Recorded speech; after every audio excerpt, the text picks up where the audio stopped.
الحمد لله نحمده ونستعينه ونستغفره ونعوذ بالله من شرور أنفسنا ومن سيئات أعمالنا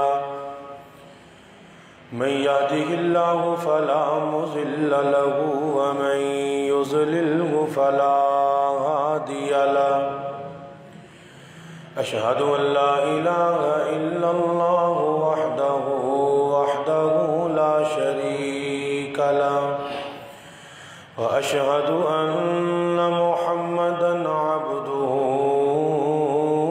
ورسوله أما بعد فإن خير الحديث كتاب الله وخير الهدي هدي محمد صلى الله عليه وسلم وشر الأمور محدثاتها وكل محدثة بدعة وكل بدعة ضلالة وكل ضلالة في النار أرسله الله بالحق بشيرا ونذيرا يا أيها النبي إنا أرسلناك شاهدا ومبشرا ونذيرا وداعيا إلى الله بإذنه سراجا منيرا إن الله وملائكته يصلون على النبي يا أيها الذين آمنوا صلوا عليه وسلموا تسليما اللهم صل على محمد وعلى آل محمد كما صليت على إبراهيم وعلى آل إبراهيم إنك حميد مجيد اللهم بارك على محمد وعلى آل محمد كما إنك حميد مجيد أعوذ بالله السميع العليم من الشيطان الرجيم بسم الله الرحمن الرحيم ياسين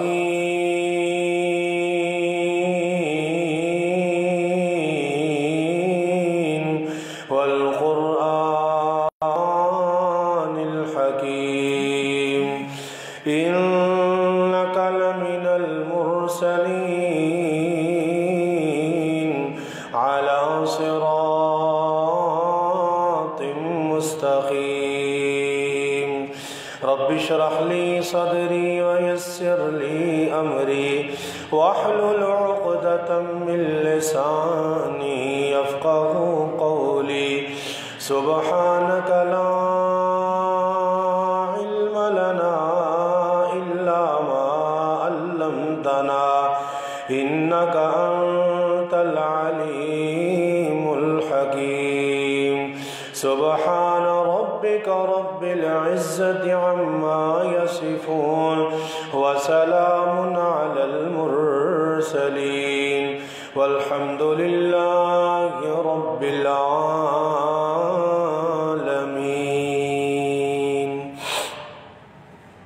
حمد و ثنا اللہ وحدہ لا شریک کی ذات بابرکات کے لیے، درود و سلام امام الہدا امام القبلتین سید الاولین والآخرین امام الرسل سید الرسل ختم الرسل شمس الضحیٰ بدر الدجا جناب محمد الرسول اللہ صلی اللہ علیہ وسلم کی ذات اقدس و اطہر کے لیے جمعۃ المبارک کی ان مختصر بابرکت گھڑیوں میں اللہ حق بات سچ بات بیان کرنے کی توفیق عطا فرمائے۔ اللہ کتاب و سنت کے پیغام کو سمجھ کر عمل کی توفیق نصیب فرمائے۔ حضرات، پچھلے خطبہ جمعۃ المبارک سے ہم نے سورہ یاسین کا ترجمہ اور اس کی تشریح اور اس کے مضامین کا احاطہ کرنا شروع کیا تھا، جس میں سورہ یاسین کے فضائل اور حروف مقطعات کا مقصد اور دیگر کچھ چیزیں بیان کی تھیں۔ اسی سلسلے کو آگے بڑھاتے ہوئے اس سورت کی دوسری آیت کریمہ سے بات آگے بڑھاتے ہیں۔ حضرات، اللہ رب العالمین نے ہر طرح سے انسان کی رہنمائی فرمائی ہے، ہر طرح سے قرآن پاک میں ہر انداز سے ایک ایک بات کو کئی طریقوں سے اللہ نے قرآن پاک میں نازل فرمایا اور سبق یہ دیا کہ فہل میں مدکر، ہے کوئی غور کرنے والا، ہے کوئی فکر کرنے والا، ہے کوئی قرآن کے پیغام کو سمجھنے والا، ہے کوئی قرآن پاک کی تعلیمات پر غور و فکر کرنے والا، ہے کوئی جو قرآن پاک کی آیات کو پڑھے اور با ترجمہ پڑھے اور ان آیات کے معنی مفاہیم کو سمجھنے کی کوشش کرے۔ حضرات، اللہ رب العالمین نے فرمایا یاسین والقرآن الحکیم۔ اللہ رب العالمین نے یہاں قرآن مجید کی قسم اٹھائی ہے۔ اب قسم کا معاملہ کیا ہے، اس کو سمجھیے۔ اللہ اپنی مخلوق میں سے جس کی چاہے قسم اٹھا لے،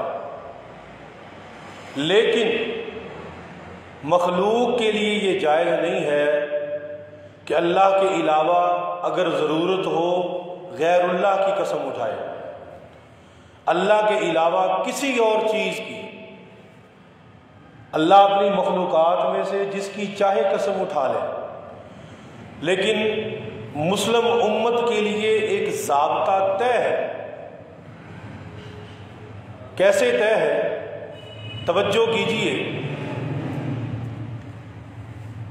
اللہ رب العالمین نے قسم اٹھانے کا جو ضابطہ پیغمبر کائنات جناب محمد الرسول اللہ صلی اللہ علیہ وسلم کے ذریعے ہمیں عطا فرمایا، کیا فرمایا؟ فرمایا امام الانبیاء جناب محمد صلی اللہ علیہ وسلم نے، رحمت کائنات نے فرمایا لا تحلفوا بآبائکم ولا امہاتکم، فرمایا لوگو اپنے باپ دادا کی قسم نہ اٹھاؤ، نہ اپنے والدین کی قسم اٹھاؤ۔ توجہ کیجئے گا، فرمایا اگر حلف اٹھانا ہے، قسم اٹھانی ہے تو اللہ رب العالمین کی صفات اور ذات کی قسم اٹھائی جا سکتی ہے۔ آئیے ذرا توجہ کیجئے گا، یہ کتنا نازک معاملہ ہے۔ ماں پیغمبر کائنات نے فرمایا فمن حلف لغیر اللہ فقد کفر او اشرک، فرمایا جو بندہ اللہ کے علاوہ غیر اللہ کی قسم اٹھا لے، فرمایا اس نے یا کفر کیا ہے یا اس نے شرک کیا ہے۔ آئیے تیسرا فرمان سنیے، امام الانبیاء جناب محمد صلی اللہ علیہ وسلم نے فرمایا جو بندہ اپنی قسم میں لات اور منات کو شامل کر لے، لات منات مکے کے دو بت ہیں، فرمایا جو ان کے نام کی قسم اٹھائے اٹھائے، فرمایا اسے چاہیے کہ دوبارہ کلمے کا اعادہ کرے، فَلْيَقُلْ لَا إِلَٰهَ إِلَّا اللَّهُ، اسے چاہیے کہ اللہ رب العالمین کی توحید کا اقرار دوبارہ کرے۔ حضرات توجہ کیجئے گا، غیر اللہ کی قسم اٹھانے سے اللہ رب العالمین نے منع فرمایا۔ اللہ اپنے قرآن میں اپنی مخلوق میں سے جس کی چاہے جتنی بار چاہے قسم اٹھا لے، فرمایا یاسین والقرآن الحکیم۔ ایک دوسرے مقام پہ فرمایا والتین والزیتون وطور سینین وہذا البلد الامین۔ ایک اور مقام پہ فرمایا والطوری وکتاب مستوری فی رق منشوری والبیت المعموری والسقف المرفوع والبحر المسجور۔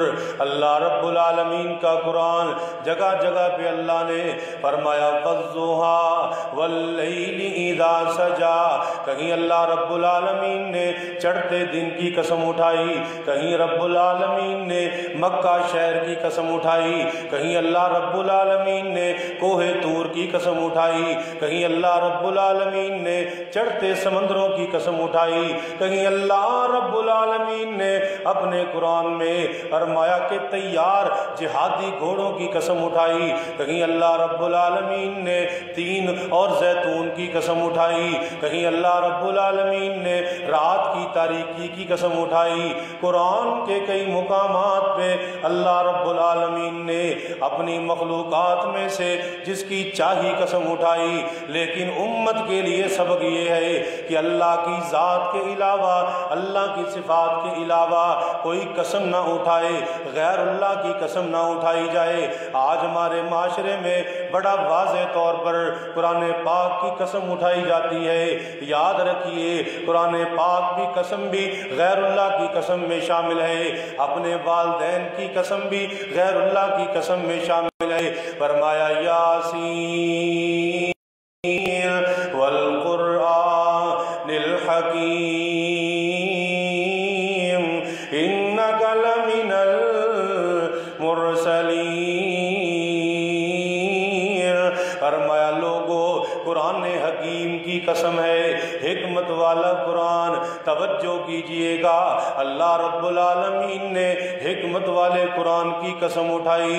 یہ وہ قرآن ہے جسے اللہ رب العالمین نے ہدایت بھی قرار دیا، یہ وہ قرآن ہے جسے اللہ رب العالمین نے ذکر بھی قرار دیا، یہ وہ قرآن ہے جسے اللہ نے کلام اللہ بھی قرار دیا، یہ وہ قرآن ہے جسے اللہ رب العالمین نے اپنی کتاب کا بھی نام دیا، یہ وہ قرآن ہے جسے منزل من اللہ ہونے کا شرف حاصل ہے، یہ وہ قرآن ہے جو اللہ نے جبریل امین کے ذریعے نبی اطہر کے سینہ مبارک پہ نازل فرمایا، یہ وہ قرآن ہے جسے اللہ نے نصیحت کا نام بھی دیا، جسے اللہ نے موعظہ قرار دیا۔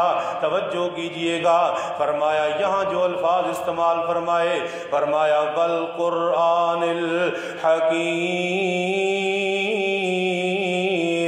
لوگوں حکمت والا قرآن یہ کیسا قرآن ہے جو روز ازل سے لے کر کے روز ابد تک جس کے الفاظ میں کوئی تبدیلی نہیں آ سکی، یہ وہ قرآن ہے جس کی حفاظت کا ذمہ اللہ رب العالمین نے لیا ہے، یہ وہ قرآن ہے جو اللہ نے انسانوں کی ہدایت کے لیے نازل فرمایا، یہ وہ کتاب ہے جس کے بغیر دین مکمل نہیں ہوتا، یہ وہ کتاب ہے جس پر ایمان لائے بغیر مومن کا ایمان پورا نہیں ہوتا، یہ وہ کتاب ہے جو اللہ نے 23 سال کے عرصے میں نبی اطہر پر نازل فرمائی، یہ وہ قرآن ہے جس کا ایک ایک لفظ تبدیل نہیں کیا جا سکا، ایک بھی لفظ تبدیل نہیں کیا جا سکا، یہ وہ قرآن ہے جو اللہ نے قیامت تک کے آخری انسان کے لیے بھی ہدایت کا ذریعہ بنایا۔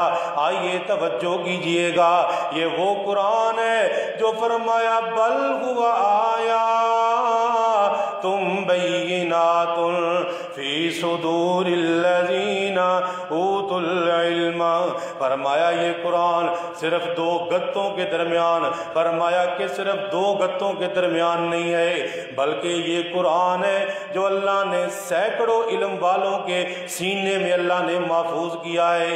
یہ بے شمار لوگوں کو یاد ہے، بے شمار بچے اسے زبانی یاد رکھتے ہیں۔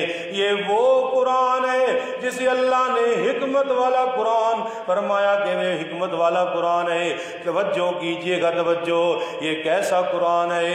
امام الانبیاء جناب محمد صلی اللہ علیہ وسلم تشریف فرما، اصحاب صفا بھی تشریف فرمائے، نبی علیہ السلام پہ قرآن کی آیت کریمہ نازل ہوتی ہے۔ آقا علیہ السلام نے آیت کریمہ سنی ہے، آپ نے صحابہ کرام کو سنائی، اصحاب صفا نے سنی، ان کی آنکھوں سے آنسو جاری ہو گئے۔ دیگر صحابہ کرام بھی تشریف فرمائے، انہوں نے دیکھا نبی اطہر کی طرف، آپ کی آنکھوں سے بھی آنسو جاری ہے، وہ صحابہ کرام کی آنکھوں سے بھی آنسو جاری ہو گئے۔ یہ وہ قرآن ہے، جب یہ آیت کریمہ نازل ہوتی ہے، سورہ نجم کی آیت ہے، فرمایا آفَمِنْ هَذَا الْحَدِيثِ تَعْجَبُونَ وَتَضْحَكُونَ وَلَا تَبْكُونَ۔ اور دنیا والو، کیا تم اس قرآن سے تعجب کرتے ہو؟ کیا تمہیں قرآن سن کے تعجب ہوتا ہے؟ فَتَضْحَكُونَ وَلَا تَبْكُونَ، تم قرآن سن کے ہنسنے لگتے ہو، تم روتے کیوں نہیں ہو؟ تمہیں رونا کیوں نہیں آتا؟ یہ آیت نازل ہوتی ہے، نبی علیہ السلام نے اصحاب صفا کو سنائی، ان کی آنکھوں سے آنسو جاری، نبی علیہ السلام نے ان کی طرف دیکھا، آنسو دیکھے آقا علیہ السلام کی آنکھوں سے آنسو بہنا شروع ہو گئے۔ صحابہ کرام نے دیکھا، وہ جتنوں نے سنا وہ سب نے آیت کریمہ سنی اور آنکھوں سے آنسو جاری ہو گئے۔ آئیے ذرا توجہ کیجئے گا، سیدنا عبید بیان کرتے گئے، نبی علیہ السلام کے آقا علیہ السلام کے صحابی خلیفہ ثانی سیدنا عمر فاروق رضی اللہ تعالیٰ عنہ، انہوں نے جناب سورت شروع کی ہے، نماز پڑھا رہے ہیں، توجہ کیجئے گا، یہ وہ قرآن ہے جو مسلمانوں کے دلوں پہ اثر کرتا ہے، یہ وہ قرآن ہے جس کا اثر ایک مومن کے دل پہ ہوتا ہے۔ فرمایا خلیفہ ثانی عمر فاروق نماز پڑھا رہے ہیں، نماز پڑھاتے اس آیت کریمہ پہ پہنچتے ہیں۔ وہ آیت کریمہ کون سی ہے؟ آیت کریمہ پہ پہنچے ہیں اور آنکھوں سے آنسو جاری ہو گئے۔ انما اشکو بثی وحزنی الی اللہ، یہ وہ آیت کریمہ ہے، حضرت یعقوب علیہ السلام کہہ رہے ہیں کہ میرے شکوے شکایتیں تو میرے رب کی طرف جائیں گی اور دنیا سے مجھے کوئی شکوہ نہیں ہے۔ فرمایا کہ فرما رہے ہیں اور میری شکایتیں اور میری مصیبتوں کا حل تو اللہ کے پاس ہے۔ سیدنا عمر فاروق اس آیت کریمہ پہ پہنچے، جب یہاں پہنچتے ہیں آنکھوں سے آنسو جاری ہیں، حتیٰ کہ روتے روتے سانس لینا مشکل ہو گیا اور رکوع کرنا پڑ گیا۔ یہ وہ کیفیت ہے جو اہل ایمان پہ طاری ہوتی ہے۔ آئیے ذرا توجہ کیجئے، امام الانبیاء جناب محمد صلی اللہ علیہ وسلم تشریف فرمایا عبداللہ ابن مسعود راوی ہیں، فرمایا مجھے کہنے لگے عبداللہ تم قرآن سناؤ۔ میں نے کہا اللہ کے نبی جی میں قرآن سناؤں؟ قرآن نازل آپ پہ ہوتا ہے، میں کیسے قرآن سناؤں؟ فرمایا عبداللہ میرا دل کرتا ہے کہ میں کسی اور سے قرآن سنوں۔ سیدنا عبداللہ ابن مسعود رضی اللہ تعالیٰ عنہ فرماتے ہیں میں نے قرآن کی سورہ نساء پڑھنا شروع کر دی، توجہ کیجئے گا، سورہ نساء پڑھنا شروع کر دی۔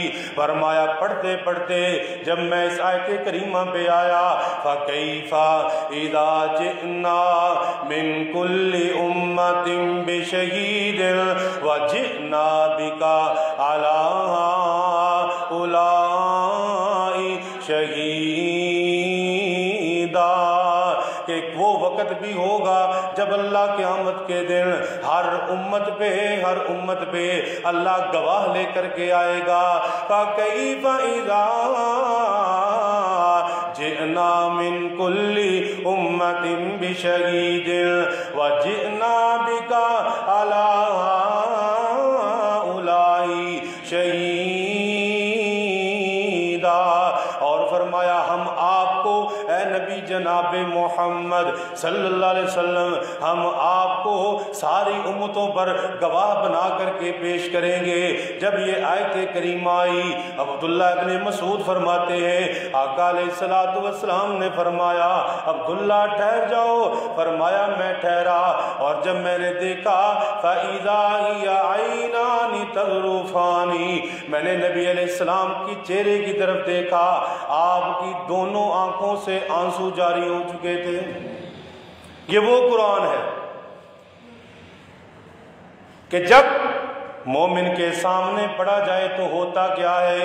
فرمایا انما المؤمنون الذین اذا ذکر اللہ وجلت قلوبهم واذا تلیت علیہم آیاتہ زادتهم ایمانا.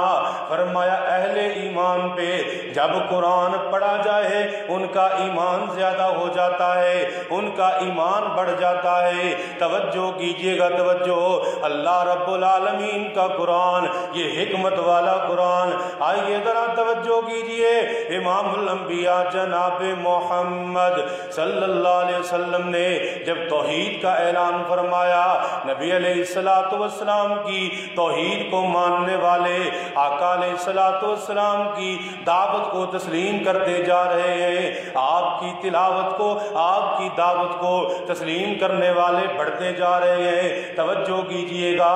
ادھر کفار قریش کفار مکہ نے نبی علیہ السلام کے خلاف نئے سے نیا محاذ کھول دیا ہے, نئے سے نئی بات کھول دی ہے. توجہ کیجئے گا. انہوں نے کیا کیا ہے, ایک ٹیم بنا کے رکھی ہوئی ہے جو باہر سے آنے والے عمرہ کے لیے جو لوگ آتے ان کو نبی علیہ السلام کے متعلق خبردار کیا کرتے. اسی اثناء میں حضرت طفیل بن عمر دوسی قبیلہ دوس کے وہ جو ہے تشریف لے آئے. وہ مکے آئے عمرے کے لیے. ان کا قبیلہ بہت بڑا قبیلہ تھا. مکے آ گئے. اب ان کو روکنے کے لیے وہ جو ٹیم تھی انہوں نے کہا بات یہ ہے سب سے مل لینا لیکن ایک شخصیت ایسی ہے ان کی کوئی آواز بھی تمہارے کان میں نہ پڑے, یہ خیال کرنا. اتنا ڈرایا. حضرت طفیل کہتے ہیں کہ میرے جناب میں نے اپنے کانوں میں روئی ڈال کہ کہیں کسی قسم کی کوئی آواز مجھ تک نہ پہنچ جائے, کوئی آواز میرے کانوں کو نہ چھو جائے. فرمانے لگے میں نے کانوں میں روئی کے ٹکڑے لیے اور اپنی تجارت کی غرض سے بازار میں نکلتا رہا. ایک دن میں گزرا بیت اللہ کے سامنے سے. جب بیت اللہ کے سامنے سے گزرا تو نبی علیہ السلام نماز کی حالت میں قرآن پڑھ رہے ہیں. فرمانے لگے میں نے سوچا طفیل تو بھی کیسا آدمی ہے, صاحب لسان ہے, بڑا ادیب ہے, بڑا سیانہ, اپنی قوم کا سردار, اپنے قبیلے کا سردار. فرمانے لگے میں نے سوچا کہ اس کی کلام سننے میں حرج ہی کیا ہے. اگر کوئی غلطی ہوگی اس کی غلطی نکالیں گے, اگر کوئی بات درست ہوگی ادبی حوالے سے ہم اس کی تائید کریں گے, اس میں ڈرنے کی کیا بات ہے. فرمانے لگے میں نے روئی نکال دی اور قریب ہو کر کے قرآن سننے لگا. ابھی تھوڑی دیر سنا ہے تو ساتھ ہی پکار اٹھے ہیں کہ یہ کلام ایسا مسجع مکفہ عبارات, ایسا کلام اور ایسا پیغام اس دنیا سے تو نہیں آیا. فرمایا اشہد اللہ الہ الا اللہ و اشہد ان محمد عبدہ و رسولہ. فرمایا پھر کلمہ پڑھ لیا, مسلمان ہو گئے. اسی کو فرمایا یاسین والقرآن الحکیم. لوگو حکمت والا قرآن ہے. توجہ کیجئے کیجئے گا توجہ ہو، یہ بدقسمتی ہے میرے معاشرے کی اور آپ کی۔ پچھلے جمعہ میں نے اس حوالے سے چند گزارشات کی تھی۔ اگر ایک باپ ایک چٹھی لکھ کے دیتا ہے اپنے بیٹے کو، خط لکھ کے دیتا ہے کہ بیٹا یہ خط ہے، اس کو پڑھنا، اس میں جو لکھا ہے اس پر عمل کرنا۔ اب بیٹا اس چٹھی کو لے لیتا ہے، لینے کے بعد اب روزانہ اس کو چومتا ہے، چوم کر کے اس کو لپیٹ کے اوپر رکھ دیتا ہے، پھر اس کو کھول لیتا ہے کبھی کبھار، پھر اس کو چوم کے لپیٹ کے اوپر رکھ دیتا ہے۔ جب اس کا والد اسے ملے گا اور اسے سوال کرتا ہے، ہاں بیٹا چٹھی پہ عمل کیا تھا، وہ جو خط میں نے لکھا تھا کیا اس کو پڑھا، اس کو سمجھا؟ تو مجھے بتائیے، جب بیٹے کا جواب یہ ہوگا میں نے تو پڑھا نہیں، ہاں میں اس کا احترام بہت کرتا رہا ہوں، میں نے اسے سنبھالا بھی تھا، اسے خوشبو بھی لگائی تھی، اس کو چومتا بھی رہا ہوں، اس کو چوم کر کے سنبھال کے رکھا ہوا ہے، بس پڑھا نہیں ہے، مجھے بتائیے وہ باپ کا رویہ کیا ہوگا؟ ادھر اللہ نے ہم سے ہم کلام ہوا، قرآن کے ذریعے قرآن نازل فرمایا، اللہ اپنے بندوں سے مخاطب ہوتا ہے، اللہ اپنے بندوں سے خطاب کرتا ہے، اللہ اپنے بندوں کی ہدایت کا ذریعہ بناتا ہے، اللہ اپنے بندوں کی نجات کا سبب پیدا کرتا ہے، اللہ اپنے بندوں کی ہدایت کے لیے یہ قرآن نازل فرماتا ہے۔ اور مسلمان کیا کرتا ہے؟ اس کو ساری عمر لپیٹ کر کے رکھا ہے، بہترین غلاف میں اٹھاتا ہے، اونچا کر کے رکھا ہے، چوم لیا ہے تو اس کو وہیں رکھ دیا ہے، حلف اٹھانے کی ضرورت پڑی ہے تو جناب حلف اٹھایا اور پھر دوبارہ وہیں رکھ دیا، کبھی کول و پیمان کی ضرورت پڑی ہے، قرآن اٹھایا اس کو وہاں رکھ دیا، کسی کی صفائی لینے کی ضرورت پڑی ہے، قرآن اٹھایا اس کو وہاں رکھ دیا۔ اور بعض خاندانوں میں بیٹی کو ودا کرنا ہے، وہ بیٹی جس کو قرآن سکھایا نہیں، جس کو پڑھایا نہیں، جس کو بتایا نہیں، جس نے کبھی کھولا نہیں، اس کو قرآن کے سائے میں جناب اس کو ودا کرتے ہیں، رخصت کرتے ہیں، اور اس کو غلاف میں لپیٹ کر کے اس کو بھی کہتے ہیں یہ قرآن سنبھال کے رکھنا، وہ بھی ساری عمر اس کو سنبھالے رکھتی ہے، دیکھتی نہیں ہے اس میں لکھا کیا ہے، اس میں خدا فرماتا کیا ہے، اس کا پیغام کیا ہے، اس میں نصیحت کیا ہے، اس میں میرے لیے بات کیا ہے۔ حضرات توجہ کیجئے گا۔ اور ایک اور استعمال قرآن کا، اور کچھ ہو نہ ہو، ساری عمر جس نے قرآن نہیں پڑھا اب کرائے کے بچے بلائیں گے، اس کی قبر کے گرد بٹھائیں گے اور کہیں گے بیٹھ کے یہاں قرآن پڑھ لو تمہیں پیسے مل جائیں گے۔ حضرات مجھے بتائیے، جس نے خود ساری عمر نہیں پڑھا اب آپ جو ہے وہاں پیسے دے کر کے قرآن پڑھاتے رہیں یا فری پڑھاتے رہیں، اس کی قبر پر صبح و شام قرآن ہوتا رہے، جب اس نے خود نہیں پڑھا اسے کوئی فائدہ نہیں ہوگا، اس کے کسی کام نہیں آئے گا۔ یہ استعمال ہمارے معاشرے کا استعمال ہے، ہم قرآن کو اس طرح استعمال کرتے ہیں، ہم قرآن کا یہ ادب کرتے ہیں، ہم قرآن کا یہ احترام کرتے ہیں، ہم نے قرآن سے یہ سیکھا ہے، ہم نے قرآن سے یہ پیغام لیا ہے، ہم نے قرآن سے یہ سیکھا ہے کہ قرآن جب تک 17 علم نہیں آئیں گے ہم قرآن نہیں کھولیں گے۔ قرآن اللہ فرماتا ہے ایک سورت میں 3 مرتبہ وَلَقَدْ يَسَّرْنَا الْقُرْآنَ لِلذِّكْرِ فَهَلْ مِن مُدَّكِرٍ، اور قرآن کو ہم نے آسان بنایا ہے کوئی نصیحت پکڑنے والا؟ حضرات سیکھتے سیکھتے ہمیں انگلش زبان آ جاتی ہے، سیکھتے سیکھتے ہمیں دنیا کے سارے کام آ جاتے ہیں، سیکھتے سیکھتے 2-3 سال میں ہمارا بچہ کسی کام کا کاریگر بن جاتا ہے، سیکھتے سیکھتے ہم پنجابی ہیں، اردو آ جاتی ہے، انگلش آ جاتی ہے، سیکھتے سیکھتے ہمیں سریکی پر عبور حاصل ہو جاتا ہے، سیکھتے سیکھتے اگر ضرورت پڑ جائے ہمیں فارسی بھی آ جائے گی، سیکھتے سیکھتے ہم بہت کچھ سیکھ جاتے ہیں، بس نہیں سیکھتے تو قرآن نہیں سیکھتے۔ سب کچھ سیکھا جاتا ہے، سب کچھ پڑھا جاتا ہے، سب کو وقت دیا جاتا ہے، سب پر محنت کی جاتی ہے، اور ایک مظلوم چیز ہے وہ قرآن، جس کو نہ کبھی پڑھا، نہ سیکھا، نہ کوشش کی، نہ وقت دیا۔ اللہ فرماتا ہے حکمت والا قرآن ہے، تاثیر والا قرآن ہے، نصیحت ہے، ہدایت ہے، یہ نجات کا ذریعہ ہے، یہ روشنی ہے، یہ اندھیروں میں روشنی کا ذریعہ ہے۔ یہ اتنے فائدے ہیں اور بے شمار فائدے جو میں یہاں بیان نہیں کر رہا جو قرآن میں ذکر ہے، اسی کتاب کے کبھی کھول کے تو دیکھو، تعجب ہے۔ کہہ دیتے ہیں جی ہماری زبان موٹی ہو گئی، اب قرآن جو ہے وہ زبان پہ نہیں چڑھتا، یہ ایک بات بنی ہوئی ہے کہ زبان پہ قرآن نہیں چڑھتا، بس پڑھا نہیں جاتا، پہلے پڑھا نہیں اب پڑھ لو، اب کون سا مر گئے؟ اب کون سا موت آ گئی ہے، یا زبان کو فالج نے پکڑ لیا ہے، یا اتنے لاچار ہو گئے ہو اٹھ کر کے قرآن نہیں اٹھا سکتے، وضو نہیں کر سکتے، اب پڑھ لو، اب کھول لو۔ جب کھول لو گے فائدہ ہو جائے گا، لیکن زندگی تک، اپنی زندگی تک ساری عمر خود پڑھا نہیں، سیکھا نہیں، اب بعد میں چاہے 2 مہینے قبر میں بیٹھ کے پڑھاتے رہے، کوئی فائدہ نہیں۔ الیس للانسان الا ما سعی، اللہ فرماتا ہے انسان کو وہی ملے گا جو اس نے کیا ہوگا، جو اس نے کوشش کی ہوگی وہی اس کو نتیجہ ملے گا۔ اب جو کام کیا ہی نہیں اس کا نتیجہ کیسے مل سکتا ہے؟ اس لیے حضرات، سستی اور معاملات میں ہو جائے، ہوتی ہے، کاروبار میں ہو جائے، دکانداری میں ہو جائے، زراعت میں ہو جائے، بدقسمتی دیکھیں، بدقسمتی ہمارے معاشرے کی، رات 2 بجے پانی ہوگا، 1 بجے وہاں کھڑا ہوگا کہ 2 بجے میرا پانی ہے۔ سردی ہو، گرمی ہو، وہاں وقت مل جائے گا کہ رات 3 بجے 4 بجے میرا پانی ہے، اس وقت اٹھے گا، اٹھ کے وہاں پہنچے گا۔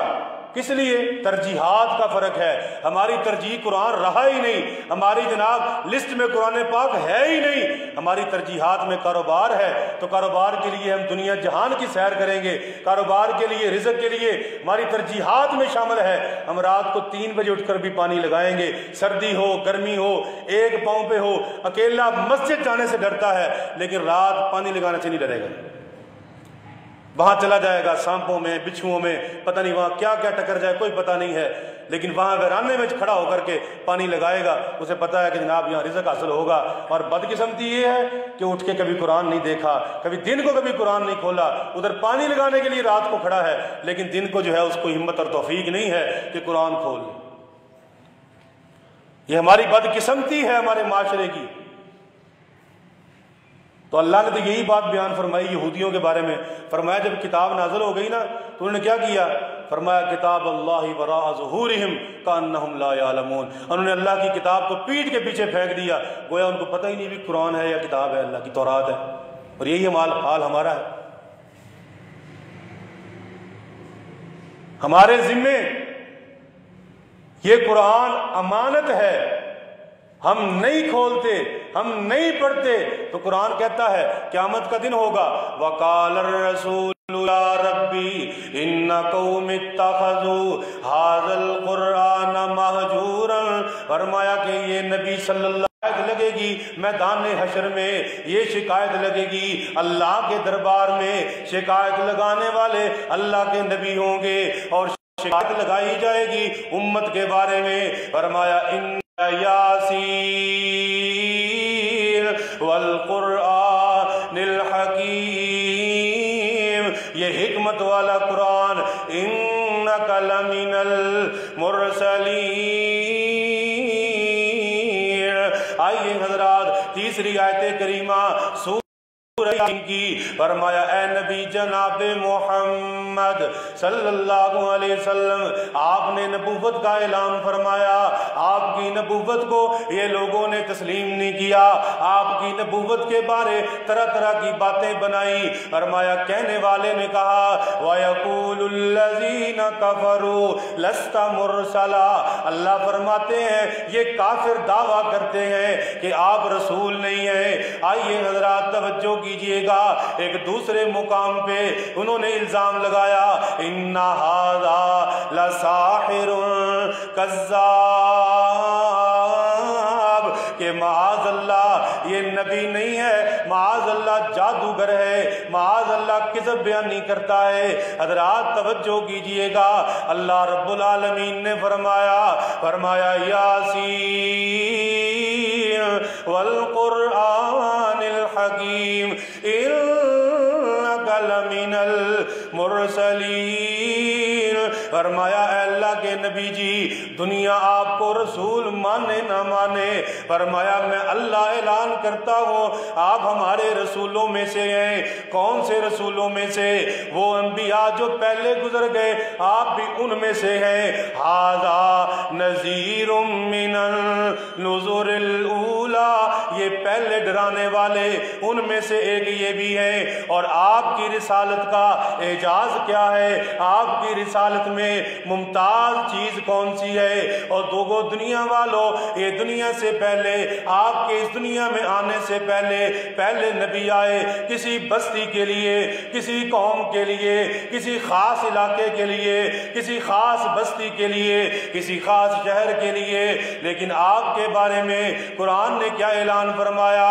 فرمایا قُلْ يَا أَيُّهَا النَّاسُ إِنِّي رَسُولُ اللَّهِ إِلَيْكُمْ جَمِيعًا۔ فرمایا اعلان کر دیجئے، یا ایھا الناس، اے لوگو، مکے والو، مدینے والو، حبشہ والو، پوری دنیا کے کسی بھی کونے میں رہنے والو، انی رسول اللہ الیکم جميعا، فرمایا کہ میں تم سب کا رسول بنا کے اللہ نے بھیجا ہے، سب کا رسول۔ وما ارسلناک الا بشیرا ونذیرا، فرمایا کہ اے نبی ہم نے آپ کو بشیر و نذیر بنا کے بھیجا، کافۃ للناس، پوری کائنات کے لیے، پوری انسانیت کے لیے۔ ایک تیسرا مقام فرمایا وما ارسلناک الا رحمۃ للعالمین، ہم نے آپ کو سارے جہانوں کے لیے رحمت بنا کے بھیجا۔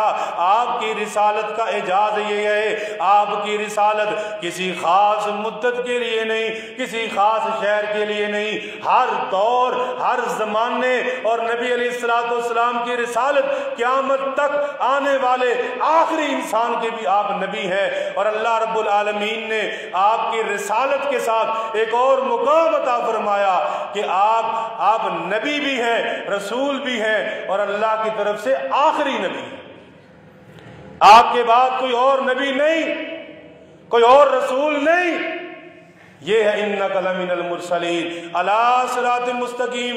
صراط مستقیم کے حوالے سے انشاءاللہ اگلے جمعہ میں ہم گزارشات پیش کریں گے۔ اللہ رب العالمین ہمیں قرآن و سنت سے محبت نصیب فرمائے، اللہ قرآن کے پیغام کو سمجھ کر عمل کی توفیق نصیب فرمائے۔ اقول قولی ھذا استغفر اللہ لی ولکم ولسائر المسلمین۔